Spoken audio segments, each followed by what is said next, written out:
Peanut పెరుగండి. వాటికి కావాల్సిన పదార్థాలు: కొత్తిమీర, పచ్చిమిర్చి, కీర, క్యారెట్ అండి. ఈ కీరాలో సగం తీసుకోవాలి, క్యారెట్లో సగం తీసుకోవాలండి. క్యారెట్ సగం తీసుకొని కీర సగం తీసుకోవాలి, మరి ఎక్కువ వేసుకోకూడదు.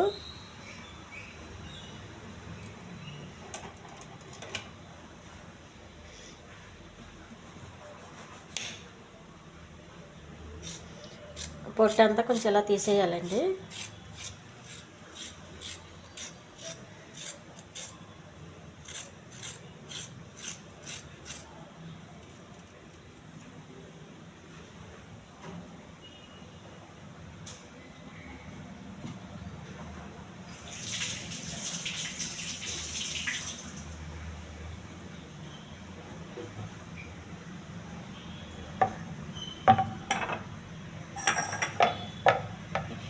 ఈ కీర కూడా సగం తీసుకోవాలి.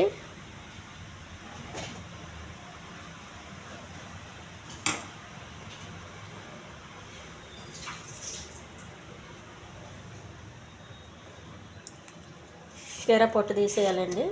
ఇందులో సగమే తీసుకోవాలి, ఈ సగంలో సగమే తీసుకోవాలి, మరి ఎక్కువ తీసుకోకూడదు.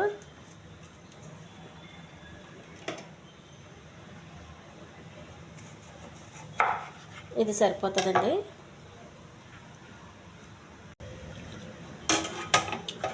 కీర కొంచెం పెద్ద దాంట్లో తురుముకోవాలండి.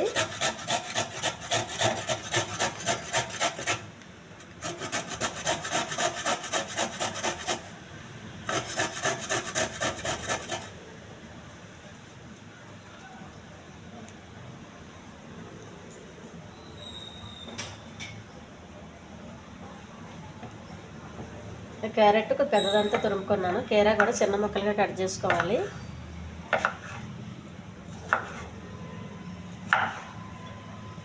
పచ్చిమిర్చి కూడా చిన్నగా కట్ చేయాలి.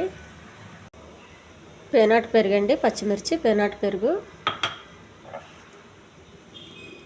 కీర, క్యారెట్, కొంచెం కొత్తిమీర. చాలా టేస్ట్గా ఉంటుందండి ఇలా చేసుకుంటే. ఉప్పు గట్ట వేయొద్దు, ఉప్పు వేస్తే బాగోదు. ఈ ఛానల్ నచ్చితే సబ్స్క్రైబ్ చేయండి, షేర్ చేయండి, లైక్ చేయండి, కామెంట్ చేయండి. మన మామూలు పెరుగు కానీ పెరుగు ఇలా చేసుకుంటే బాగుంటుందండి.